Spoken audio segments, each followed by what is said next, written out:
Big ಬಾಸ್ನ ನಾನೇ ಗೆಲ್ಲೋದ್ರಿ, but ಇವಾಗ ಹೇಳ್ಬಿಟ್ರೆ ಚೆನ್ನಾಗಿರಲ್ಲ, ಆಮೇಲೆ ನಾನು ಸೋತು ಹೋಗ್ಬಿಟ್ರೆ ನನಗೆ ಮುಜುಗರ ಆಗ್ಬಿಡುತ್ತೆ, ಹಂಗಾಗಿ ನಾನೇನು ಹೇಳ್ತಾ ಇಲ್ಲ, ನಾನು ಸೋಲಕ್ಕೆ ಬಿಗ್ ಬಾಸ್ ಬಂದಿರೋದು ಅಂತ ಅವ್ರು ಹೇಳಿದ್ರು.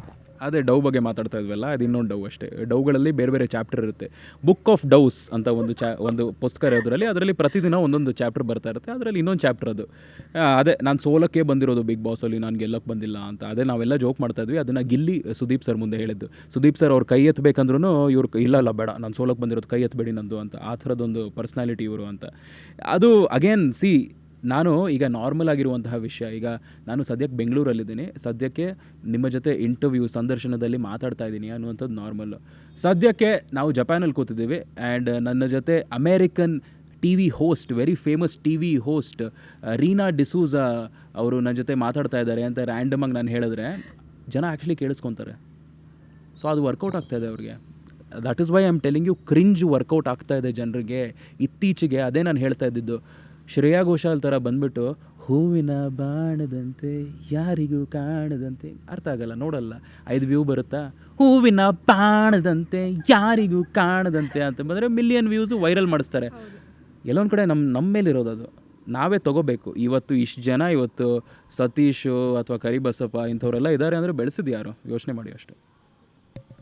ಜೊತೆಗೆ ಕರಿಬಸಪ್ಪ ಅವರು ಕ್ರಿಂಜ್ ಅಂತ ಹೇಳಿದ್ರಿ, ಯಾಕೆ? ನೀವು ಅವ್ರ ಜೊತೆನೇ ಇದ್ರಿ 24/7. ಬೇರೆ ದಾರಿ ಇರಲಿಲ್ಲ, ಅದು ಕಟ್ಬಿಟ್ಟಿದ್ರು. ಬೇರೆ ದಾರಿ ಇರಲಿಲ್ಲ, ಆ ಪ್ರಾಣಿ ಜೊತೆನೇ ಇರಬೇಕಿತ್ತು. ಅದು ಏನು ಮಾಡ್ತೀರಾ ಅಯ್ಯಪ್ಪ, ಆಚೆನೇ ಬನೀನ್ ಹಾಕೊಂಡು ರೋಡಲ್ಲಿ ಡ್ಯಾನ್ಸ್ ಮಾಡೋದು, ಇದೆಲ್ಲ ನೋಡಿದ್ದೆ ವಿಡಿಯೋ. ಅದು ಸ್ಟೇಜ್ ಮೇಲೆ ಕೇಳಿದ್ರು ನನ್ನ ಬಗ್ಗೆ ಯಾರಿಗಾದ್ರೂ ಗೊತ್ತಾ ಅಂತ. ನಾನು ನೋಡಿದ್ದೀನಿ. ಇದು ಏನಂದರೆ national award, international body builder ಅಂತ ಏನೇನೋ ಹೇಳ್ತಾರೆ. ಯಾವುದು ಇವರು ತಿಕ್ಕಲಂಗೆ ಇದು ರೋಡಲ್ಲಿ ಬನೀನ್ ಹಾಕೊಂಡು ಹಿಂಗೆ ಡ್ಯಾನ್ಸ್ ಮಾಡೋದು, ಏನೇನೋ ಡೈಲಾಗ್ ಹೊಡಿಯೋದು, ಹಿಂಗೆಲ್ಲ ಮಾಡೋದು ಯಾಕೆ ಈ ವಯಸ್ಸಲ್ಲಿ ಇವ್ರಿಗೆ ಅಂತ ನಂಗೆ ಜೆನ್ಯೂನಾಗಿ ಬೇಜಾರಾಯಿತು ಎಲ್ಲೋ ಒಂದು ಕಡೆ ನೋಡಿಬಿಟ್ಟು. ಸರಿ, ಓಕೆ, ಆಯಿತು, ಒಂದು ಕ್ಯಾರೆಕ್ಟ್ರು, ಅದು ಕ್ಯಾರೆಕ್ಟ್ರ್ ಒಳಗೆ ಬಂದಾಗ ಅದೊಂದು ಮಜಾ ಕೊಡುತ್ತೆ ಕ್ಯಾರೆಕ್ಟ್ರು. ಅದ್ರ ಜೊತೆ ನಾನು ಸ್ವಲ್ಪ ಬೆರಿಬೋದು, ಸ್ವಲ್ಪ ಕಾಲೆಳಿಬೋದು ಅಂತ ಆ ಥರದ್ದು ಐಡಿಯಾ ಎಲ್ಲ ಇತ್ತು. ಬಟ್ ಒಳಗೆ ಹೋಗಿದ್ದೆ ಸ್ವಲ್ಪ ಚೇಂಜ್ ಆಗಿಬಿಟ್ರು ಅವರು. ಒಳಗೆ ಹೋಗಿದ್ದೆ ಇಲ್ಲ, ನಾನು ಮೋಟಿವೇಟ್ ಮಾಡ್ತೀನಿ ಜನರ ಮನಸ್ಸಲ್ಲಿ ಸ್ಫೂರ್ತಿ ತುಂಬಿಸ್ಬೇಕು ನಾನು ಅಂತ ಹೇಳಿಬಿಟ್ಟು ನಾನು ಡೈಲಿ ವರ್ಕೌಟ್ ಮಾಡಿದ್ರೆ ಜನ ನೋಡ್ತಾರೆ. ನಾನು ಯಾವ ನೋಡ್ತಾರೆ, ಕ್ಯಾಮ್ರನ್ನೇ ನೋಡಲ್ಲ, ಜನ ಎಲ್ಲಿ ನೋಡ್ತಾರಲ್ಲೇ, ಆಗಲ್ಲ, ಅದೆಲ್ಲ ವರ್ಕೌಟ್ ಇದ್ದಾವೆ. ಇಲ್ಲ, ನಾನು ಮೋಟಿವೇಶನ್ ಮಾಡಬೇಕು ಅಂತ ಸ್ವಲ್ಪ ಬೇರೆ ಅವರ ಪಾತ್ರನೇ ಸ್ವಲ್ಪ ಚೇಂಜ್ ಆಗಿಬಿಡುತ್ತೆ ಅಲ್ಲಿ. ಇದು ನೀವಲ್ಲ ಅಣ್ಣ, ನಿಮ್ಮ ಆಚೆ ನೋಡಿದ್ದೀನಿ. ಈಗ ಸಿನಿಮಾಗಳಲ್ಲೂ ಕಾಮಿಡಿ ವಿಲ್ಲನ್ ಇದೆಲ್ಲ ಮಾಡ್ತೀರಾ, ಆ್ಯಂಡ್ ಸೋಷಿಯಲ್ ಮೀಡಿಯಾನಲ್ಲೂ ಏನೇನೋ ಇದೆಲ್ಲ ಮಾಡ್ತೀರಾ. ಅದು ಮಾಡಿ, ಅದು ಸತೀಶ್ ಅವ್ರಿಗೆ ವರ್ಕ್ ಆಗ್ತದೆ. ಅದು ಮೇ ಬಿ ನೀವು ಅದೇ ಥರ ಅದು ಹಂಗಿರೋದಕ್ಕೆ ನಿಮ್ಮನ್ನು ಕರೆದಿದ್ದಲ್ವಾ.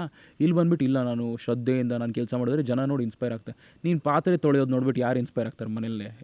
ಕರಿಬಸಪ್ಪ ಪಾತ್ರೆ ತೊಳಿತಾ ಇದ್ದಾರೆ, ನಾನು ಮನೇಲಿ ಪಾತ್ರೆ ತೊಳಿತೀನಿ ಅಂತ ಯಾರು ಹೇಳ್ತಾರೆ?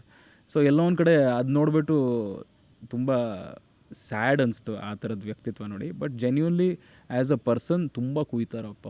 ಅಯ್ಯೋ ಆಗಲ್ಲ, ನೀವು ಕೂತ್ಕೊಂಡು ಒಂದು 5 ನಿಮಿಷ ಇಂಟರ್ವ್ಯೂ ಮಾಡಿ. ನಾನು ಹೇಳ್ತಾ ಇದ್ದೆ, ನಾನು ಜೋಕ್ ಮಾಡ್ತಾ ಇಲ್ಲ, ಸೀರಿಯಸ್ ಆಗಿ ಮ್ಯಾಮ್.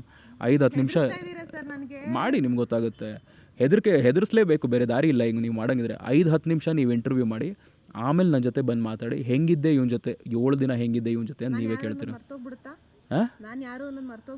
ನೀವು ಯಾರು ಅನ್ನೋದಲ್ಲ, ಎಲ್ಲನೂ ಮರ್ತೋಗ್ಬಿಡುತ್ತೆ. ಅಕ್ಕಪಕ್ಕದಲ್ಲಿರೋ ಎಲ್ಲ ವಿಷಯಗಳನ್ನು ಮರ್ತೋಗ್ಬಿಡ್ತೀರಾ. ನಿಮ್ಮ ಕರಿಯರು, ಪ್ರೊಫೆಷನು ಎಲ್ಲ ಮರ್ತೋಗ್ಬಿಡ್ತೀರಾ. ಅದೇ ಥರ ಇತ್ತು ನನಗೆ. ಒಂದು ಪ್ರಶ್ನೆ ಕೇಳಿದ್ರೆ ಆ ಪ್ರಶ್ನೆಗೆ ಉತ್ತರ ಕೊಡೋದು ಬಿಟ್ಟು ಅಲ್ಲಿಂದ ಶುರು ಮಾಡಿಬಿಟ್ಟು, ಇಂಡಿಯಾದಿಂದ ಶುರು ಮಾಡಿ ಪಾಕಿಸ್ತಾನ, ಜಪಾನು, ಅಂಟಾರ್ಟಿಕಾ, ಏಷ್ಯಾ ಎಲ್ಲ ಕಡೆ ರೌಂಡ್ ಹೊಡಿತಾಯಪ್ಪ. ಸೊ ಅದು ನಿಮ್ಮ ಮೇಲೆ ಬಿಟ್ಟಿದ್ದು. ದೇವ್ರು ಒಳ್ಳೇದು ಮಾಡಲಿ ನಿಮಗೆ. Thank you sir, thank you.